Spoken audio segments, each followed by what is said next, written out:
ಬೊಜ್ಜು ಅಥವಾ ಕೊಬ್ಬು ಕೇವಲ ನಮ್ಮ ಚರ್ಮದ ಕೆಳಗೆ ಮಾತ್ರ ಇರುವುದಿಲ್ಲ. ಅದು ನಿಧಾನವಾಗಿ ನಮ್ಮ ದೇಹದ ಒಳಗಿನ ಮುಖ್ಯ ಅಂಗಗಳನ್ನು ಸುತ್ತುವರಿಯುತ್ತದೆ. 1. ಹೃದಯದ ಮೇಲೆ.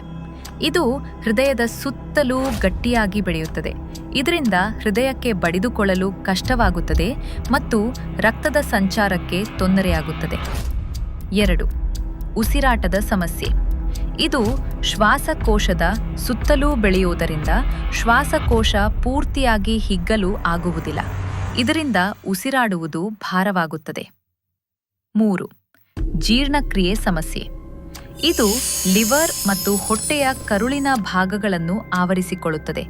ಇದರಿಂದ ನಾವು ತಿಂದ ಆಹಾರ ಸರಿಯಾಗಿ ಜೀರ್ಣವಾಗುವುದಿಲ್ಲ. ಈ ಕೊಬ್ಬು ಸುಮ್ಮನೆ ಇರುವುದಿಲ್ಲ. ಇದು ಸದ್ದಿಲ್ಲದೆ ದೇಹದ ಒಳಗಿನ ಅಂಗಗಳನ್ನು ಅದುಮಿ ಹಿಡಿಯುತ್ತದೆ. ನಮಗೆ ಕಾಯಿಲೆಯ ಲಕ್ಷಣಗಳು ಅಥವಾ ನೋವು ಕಾಣಿಸಿಕೊಳ್ಳುವ ಮುಂಚೆಯೇ ನಮ್ಮ ದೇಹದ ಒಳಗಿನ ಅಂಗಗಳು ಈ ಕೊಬ್ಬಿನ ಭಾರವನ್ನು ತಡೆಯಲಾರದೆ ಕಷ್ಟಪಡುತ್ತಿರುತ್ತವೆ.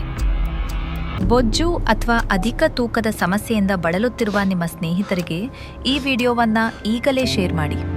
ಆರೋಗ್ಯವೇ ಭಾಗ್ಯ. ಈ ಮಾಹಿತಿ ನಿಮಗೆ ಇಷ್ಟವಾಗಿದ್ದರೆ ದಯವಿಟ್ಟು ಲೈಕ್ ಮತ್ತು ಫಾಲೋ ಮಾಡಿ.